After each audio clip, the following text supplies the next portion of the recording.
নমস্কার। শনি গ্রহের অবস্থান অনুযায়ী 2025 সালে মিথুন রাশির জাতক জাতিকাদের কেমন যাবে, স্পেসিফিক স্যাটার্ন শনি গ্রহের অবস্থা।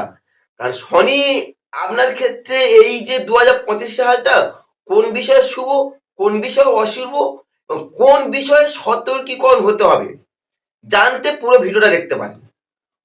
কারণ শনির সাপেক্ষে মিথুন রাশি 2025 সাল কেমন যাবে জানার আগে জানতে হবে 2025 সালে শনির অবস্থান অনুযায়ী কোথায় কোথায় অবস্থান করছে আর শনি আমাদের জীবনে কি কি প্রভাব দেবে। প্রথম আলোচনা করি শনি আমাদের জীবনে কি কি প্রভাব ফেলে। শনি নির্দেশ করে কি? ভয়, দুঃখ, নৈরাশ্য, অবসাদ, ধৈর্য, স্থৈর্য, একটানা পরিশ্রম করবার ইচ্ছা, সঙ্গ বিমুখতা, পরিবর্তনে অনিচ্ছা, ক্ষমতা, অধ্যবসায়।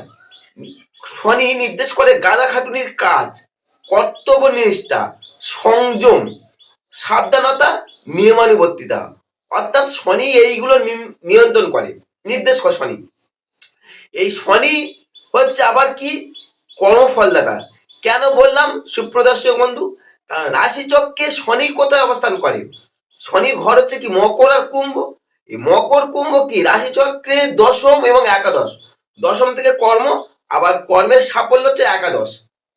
তাই কর্ম যেমন করবে, কর্ম করবে শনি সেই অনুযায়ী ফল দান করে। তাহলে ইউনিভার্সালে আমাদের যে পৃথিবীতে প্রতিটা মানুষ শনির দ্বারা বেশি প্রভাবিত হয়ে থাকে। কারণ কি আরো আগে দুটো ভিডিও দিয়েছি, আপনারা মেষ রাশি আর বৃষ রাশির সময় দিয়েছি, দেখতে পারেন। শনি রাশিতে কোন রাশিতে উচ্চস্থ হয়? শনি উচ্চস্থ হয় তুলা রাশিতে, নিচস্থ হয় মেষ রাশিতে, আর মূল ত্রিকোণ হয় কুম্ভ রাশিতে। আর শনির ক্ষেত্রে মকর কুম্ভ। শনি বলছে এই বছর তার ঘর চেঞ্জ করছে দীর্ঘ 2.5 বছর পর। কেন 2.5 বছর বললাম সুপ্রিয় দর্শক বন্ধু? কারণ শনি একটা ঘর থেকে আরেকটা ঘরে যেতে সময় নেয় 2.5 বছর, একটা ঘর থেকে আরেকটা ঘরে যেতে। এবং পুরো রাশি চক্র একদম মেষ থেকে মীন পর্যন্ত আসতে সময় নেয় 30 বছর। এটা আমরা লিখে রাখতে পারেন বা জানতেও পারেন, তবু আমি এটা আপনাদের উপকারের জন্য বললাম। এই শনি 2.5 বছর পরে 29শে মার্চ 2025 রাত্রি 10 ঘটিকায় 10 PM, এই রাত্রি 10টায় সে কুম্ভ থেকে মিনে শিফট করবে, কুম্ভ রাশি ছাড়বে, ছেড়ে মিনে এন্ট্রান্স করবে।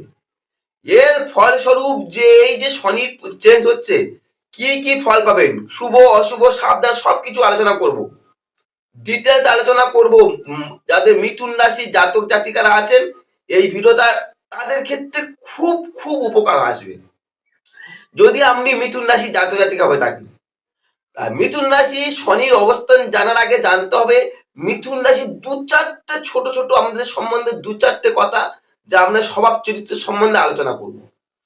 কেন বলুন তো বললাম? তাহলে আপনার যে সম্বন্ধে একটা ধারণা আসবে যে আপনি কি প্রকৃতির মানুষ, বা আপনার একটা বৈশিষ্ট্যগুলো আলোচনা করছি ছোট। যদি মিলে যায় অবশ্যই কমেন্ট করে জানাতে পারেন। মিথুন রাশির অধিপতি কে? স্বয়ং বুধ।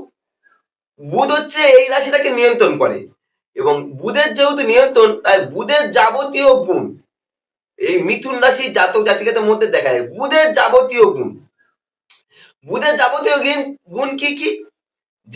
যে কোনো বিষয়ে দ্রুত কোনো মানে কি বোঝার ক্ষমতা একমাত্র মিথুন রাশির জাতক জাতিকাদের মধ্যে দেখা যায়, যে কোনো বিষয়ে। এবং সেই বিষয়টা বুঝে লোককে মানে কি যথাযথ উপস্থাপনা করা মিথুন রাশির জাতক জাতিকাদের তুলনা অন্য কোনো রাশির হয় না। কারণ বুধের পূর্ণ মাত্রা এর মধ্যে থাকে। মিথুন রাশির জাতক জাতিকারা বেশ বুদ্ধিমান হয়ে থাকে, কারণ বুধ বেশ বুদ্ধিমান ও ইঙ্গিতজ্ঞ হয়ে থাকে।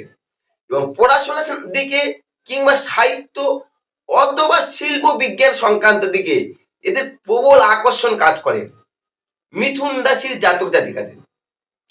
এদের দুরকম কাজ করতে পারে, দৈহিক দিক থেকে বা মানসিক দিক থেকে মিথুন রাশিটা খুব সক্ষম হয়ে থাকে। মিথুন রাশির জাতক জাতিকারা যদি খেলাধুলা করতে চায় সব থেকে শিখরে যেতে পারবে, কারণ খেলাধুলা যদি বিচার হয়, মূলত মিথুন রাশির জাতকেরা খেলাধুলা খুব প্রবল হয়ে থাকে। খেলাধুলা এরা বেশ খুব ভালো, খুব পটুত্ব দেখায় খেলাধুলার মধ্যে। মিথুন রাশির জাতক জাতিকাদের ভালো এডুকেশন বলো, যাবতীয় বলো, সবকিছু শুভত্ব হয়। কারণ বুদ্ধি মানে কারো, তাই এডুকেশন এদের খুব শুভত্ব দেয়। মিথুন রাশি এই যে বললাম, যদি মিলে যায় ছোট করে কমেন্ট করে জানাতে পারেন। আর এই যে 2025 সালটা শনি আপনার প্রথমে থাকছে কোথায়? ভাগ্যস্থানে। জানুয়ারি, ফেব্রুয়ারি, মার্চ 3টে মাস থাকবে ভাগ্যস্থানে। মার্চে 29শে মার্চ রাত্রি 10 ঘটিকায় যখনই আপনার ভাগ্যস থেকে কর্মে চলে যাবে। শনিকে আপনার রাশি হিসাবে কিন্তু অষ্টমপতি, নবমপতি, মানে আয়ুর কারক আবার ভাগ্যের কারক। সেই শনি ভাগ্যস্থান থেকে শিফট করে কর্মস্থানে যাবে। এই প্রথম 3 মাস ভাগ্যস্থানে কি ফল পাবেন? মিথুন রাশির জাতকরা প্রথম যে 3টে মাস ভাগ্যস্থানে কি ফল দেবে? ভাগ্যস্থানে প্রথম শনি যখন থাকছে, ফলে একটা ভাগ্যের একটা উন্নতি ঘটবে। আপনার ভাগ্যের একটা উন্নতি ঘটবেই আপনার জীবনে। ভাগ্যের সহায়তা পাবেন, কারণ ভাগ্যপতি যখন ভাগ্যস্থানে থাকে, ফলে ভাগ্যের একটা সহায়তা তার বৃদ্ধি ঘটায় সেই জাতক জাতিকাদের। এবং ভাগ্যস্থান থেকে শিফট করে কর্মস্থানে যাবে। তার আগে বলি, যেহেতু শনি এখন ভাগ্যস্থানে আছে, এই ভাগ্যস্থানে থেকে সে তৃতীয় দৃষ্টি দ্বারা আপনার একাদশকে দেখবে। একাদশে যখন শনির দৃষ্টি থাকে, তখন একটা সাকসেস পাওয়া যায়। তার সেই জাতক জাতিকাদের সাকসেস বেশি আসবে। তাই একাদশে শনি দৃষ্টি থাকার জন্য এই সময় 3টে মাস সাফল্য দেবে। আর শনি হচ্ছে কি আপনার সপ্তম দৃষ্টি দ্বারা কোথায় দেখছে? তৃতীয় স্থানকে দেখবে, আপনার তৃতীয় ভাবকে দেখবে। তৃতীয় ভাবে শনি যখন দৃষ্টি পড়ে, সেই জাতক জাতিকাদের বুদ্ধির একটা বিভ্রান্তি ঘটে। তাই আপনার বুদ্ধির হালকা বিভ্রান্তি ঘটতে পারে, হালকা বুদ্ধি বিভ্রান্তি, ছোটখাটো বুদ্ধির একটু ভুল ত্রুটি হতে পারে হালকা। এই 3টে মাস জানুয়ারি, ফেব্রুয়ারি, মার্চ, 29শে মার্চ পর শিফট হয়ে গেলে কিন্তু আর এই সমস্যা থাকবে না। চলে আসুন শনি আবার কি, আমরা শনি 3টে দৃষ্টি, 3, 7, 10, দশম দৃষ্টি দ্বারা আমরা ষষ্ঠকে দেখবে। যখন ষষ্ঠভাবে শনির দৃষ্টি থাকছে, হালকা শ্লেষার শিকার হতে পারে। সর্দি কাশি ঠান্ডা লাগার যে শ্লেষার শিকার হালকা হতে পারেন। জানুয়ারি, ফেব্রুয়ারি, মার্চ 3টে মাস যখনই শনি এই ভাগ্যস্থান থেকে শিফট করে কর্মস্থানে যাবে, সঙ্গে সঙ্গে আপনাদের জীবনে আমূল পরিবর্তন আসবে। আমূল পরিবর্তন চলে আসবে শনির এই পরিবর্তনের সঙ্গে সঙ্গে। কি পরিবর্তন হবে? যে ভাগ্যস্থানে কর্মস্থানে গেলে সঙ্গে সঙ্গে আপনার কর্মের একটা উন্নতি শুরু হচ্ছে। আপনার জীবনে একটা কর্মের উন্নতি শুরু হবে। যে ছোট ছোট যে কাজগুলো আপনি করতে পারছিলেন না, ভাগ্যের সহায়তা কর্মের একটা উন্নতি শুরু হতে চলেছে। এবং কি ফল পাবেন আরো? কর্মে তো আপনার এই সময় কর্মস্থানে আপনি সম্মানও বৃদ্ধি পাবেন, সমাজেও সম্মান পাবেন। এই সময় আপনি চেষ্টা ও পরিশ্রমের দ্বারা আপনি যথেষ্ট উন্নতিও করতে পারবেন। আপনার চেষ্টা ও পরিশ্রমের দ্বারা আপনার এই সময় থেকে উচ্চাকাঙ্ক্ষাগুলো পূরণ করতে সক্ষম হবে শনি।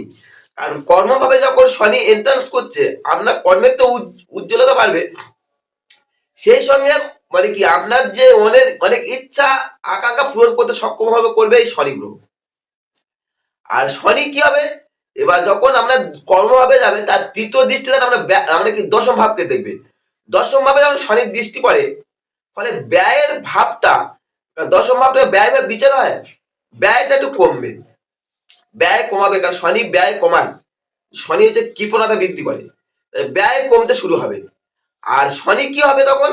শনি আপনার সপ্তম দৃষ্টি রাখিয়ে চতুর্থ স্থানকে দেখবে, 4th হাউসকে দেখবে।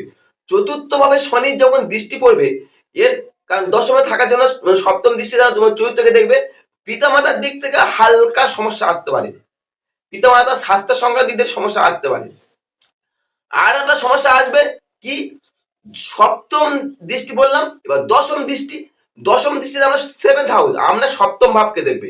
সপ্তম যেখানে বিবাহ বিচার হয়, যখন আমরা বিবাহ স্থানে যখন শনির দৃষ্টি পড়ছে, এর ফলে দাম্পত্য জীবনে একটা দুজন স্বামী স্ত্রীর মধ্যে একটা মতানৈক্য তৈরি হতে পারে, মনোমালিন্য তৈরি হতে পারে। তাই মার্চের পর থেকে দাম্পত্য আর বিশেষ করে পিতামাতার দিক থেকে হালকা সমস্যা আসতে পারে, কিন্তু আপনার কর্মের উন্নতি ঘটবে, কর্মের উন্নতি ঘটাবে এই শনি। আর যে সমস্যাগুলো আমি সেটাও আমি আলোচনা করলাম। তথ্যগুলো যদি মনে হয় যে মিথুন রাশি জাতক জাতিকাদের শনির সাপেক্ষে যে ডিটেলস আলোচনা করলাম ভালো লাগে, লাইক কমেন্ট করে যেতে পারেন। আর আরো যদি জানতে চান নিচে ডেসক্রিপশন নাম্বার আছে, যোগাযোগ করতে পারেন। নমস্কার।